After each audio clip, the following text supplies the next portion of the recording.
So I asked in the community section if there were any interview questions that intimidated or scare you, or you just don't quite know how to answer. So I've gotten a few responses. If you have additional interview questions that you would like some help figuring out how to answer, let me know in that community chat discussion or as a comment on this video, and I will create a new video discussing how I might answer that question and what types of things that you should look for or think about when you're trying to answer those questions. So another question that I got in the comments was, how do you manage a difficult stakeholder? I would say for me, the way I would answer this question is essentially that most people, most stakeholders rather, are there to do a job. And if they're being difficult, the chances are they're either defending their space or themselves, or they're looking out rather for their interests or themselves. So if a stakeholder is being difficult, and by difficult, maybe not wanting to approve requirements, not kind of being negative in maybe requirements gathering or elicitation or workshops or something like that, I would take a moment to step back from whatever it is that I'm trying to accomplish and learn a little bit more about what they're trying to accomplish. What does their job entail? What are the goals of their job? What does success mean in their jobs? What are the pain points of their jobs?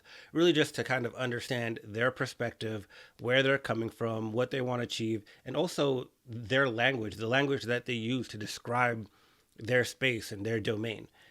Once you kind of understand that, then you can start to adjust your message or your communication style or even your word choices to better incorporate their perspective. A lot of times when stakeholders are being difficult, they're just concerned about you doing something that's going to make their life harder. So if you're able to speak to them in their language about their pains and their needs, and make sure you address those things as you talk about the things that you want to accomplish, oftentimes that lets them be at ease, and that one, you understand their domain, you understand their space, you understand what's gonna cause problems for them.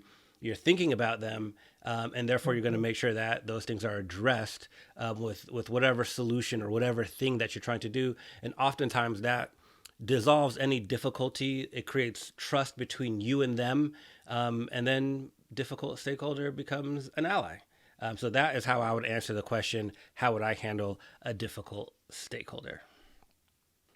Thanks for watching. If you have any additional questions, let me know in the comments, and I'll either answer you there or create a video just like this one, because after all, this is how this video was created. And subscribe to see your questions get answered. Thanks for watching.